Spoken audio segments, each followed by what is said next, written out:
Hello guys, so you probably noticed that I've been gone from YouTube world for around a month, and that's because I had literally the worst month in my whole life. It was like a horror story, it was like a nightmare that I couldn't wait to wake up from. So first of all, what I'm going to say is that we don't have our baby Vanessa anymore. Our smallest kitten, the one that I love the most. I know you're not supposed to love one of your child more than the others, but she was just like my real child. She was everything for me. And unfortunately, around a couple of weeks ago, we lost her to a very, very nasty virus called panleukopenia. It's very deadly.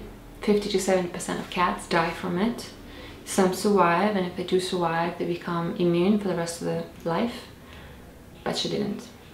And we tried everything. We paid a lot of money for the treatment, we did everything we could, and we were there hours and hours beside her hospital bed every single day trying to support her and to give her strength to fight, but nothing worked. And after 6 days in the hospital, she died at 6 o'clock in the morning. So it was difficult, but that's not the full story.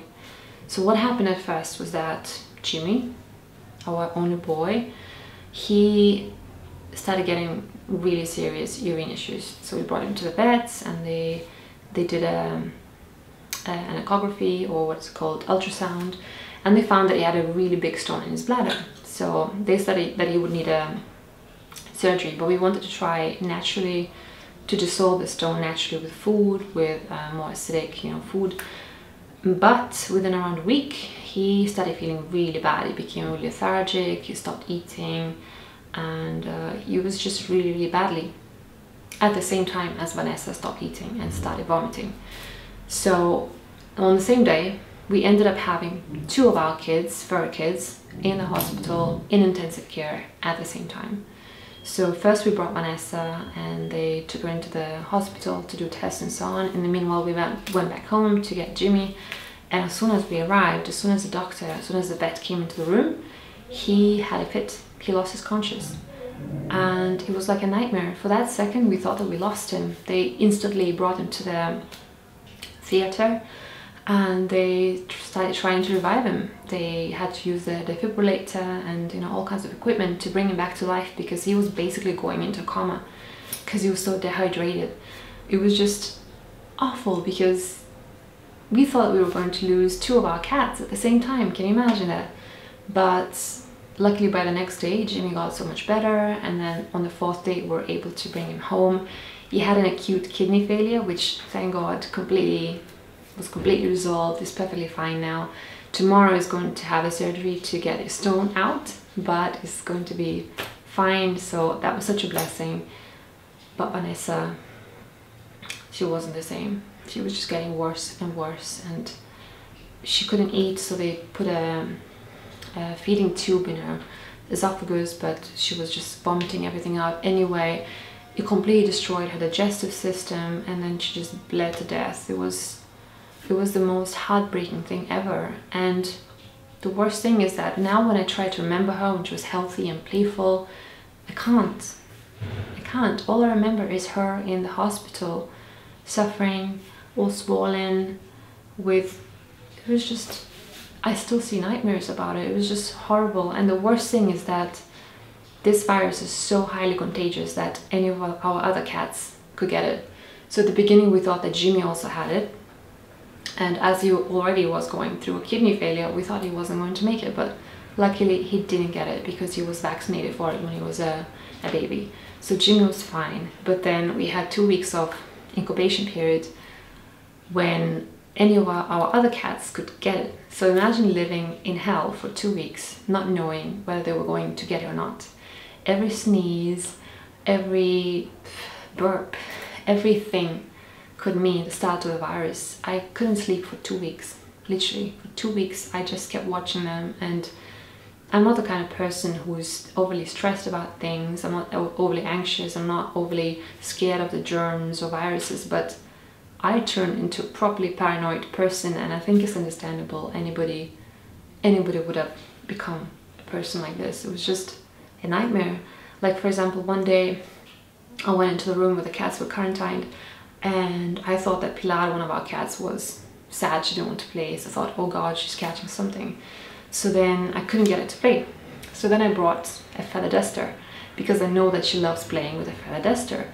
And she was playing, she was perfectly fine, and then an hour later both cats started sneezing, and sneezing is the first symptom of this panleukopenia virus. So Luke and I completely freaked out. I couldn't sleep all night long thinking that they were catching a virus, until we finally figured out that it was all the dust in the duster. So things like that were continuously happening, and you know, it was 2 weeks of hell, literally. It was just awful. And also we found out that Jimmy has leukemia virus, which is another really nasty virus, which we're hoping that is dormant, that is not causing him any issues, because so far he's really healthy. And he probably contracted it from Mikey, our kitten who died from it 2.5 years ago. And he's been fine for 2.5 years. And they say that only 20% of cats survive for 3 years. So hopefully he is one of those 20%, and they can live for many, many years, because their bodies basically keep the virus under check. So hopefully it's going to continue like this, and hopefully he will live for many years, healthy and strong. We'll definitely research a lot of remedies and things that we can do to hopefully continue keeping that virus in check. But the thing is that it's also contagious. So we were not sure whether Pilar and Serena had the leukemia virus as well. So not only were we so scared about them contracting Vanessa's virus that she died from, but also we were afraid that they contracted Jimmy's virus in those 2 years. So can you imagine this whole virus nightmare? And we had to wait for 2 weeks until we finally could vaccinate them for both panleukopenia that Vanessa had and for leukemia that Jimmy has. But first we had to check them, to do a blood test to find out whether they had the virus or not.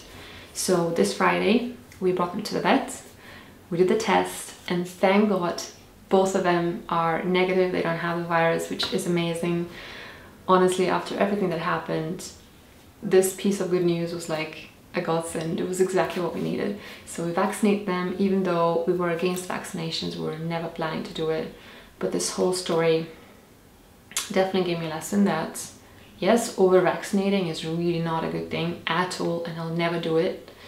But minimal vaccinations are actually necessary when it comes to really dangerous viruses like panleukopenia that kills so many cats. That needs to be done. Not every year, not every 3 years, but at least once it needs to be done. I've actually found a really interesting article written by a very respected vet about over-vaccinating and suggested vaccination protocols.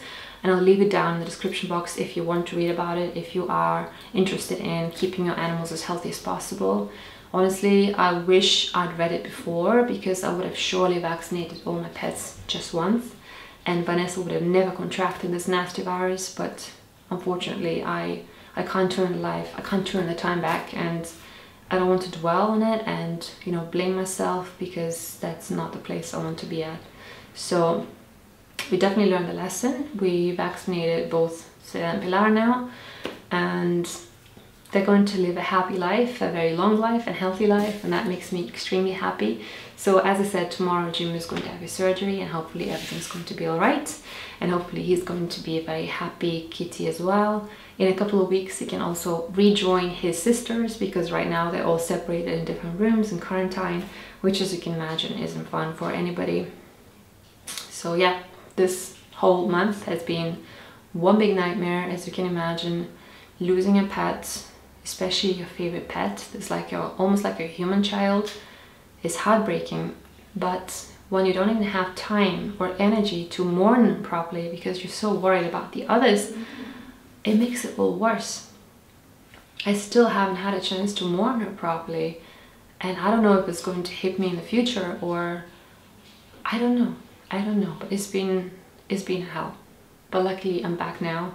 I'm feeling so much better, I feel so much more peace in me. I'm just so grateful for all the pets that are still with me, that are alive and healthy, and that's all I try to focus on. So that's why you haven't seen me on YouTube for a month. I'm really grateful to you for waiting for me patiently, and you can be sure that I really missed you. I really missed making videos, but now I'm back and I'll see you in my next video, which is going to be my thyroid healing journey update. So I'll see you then.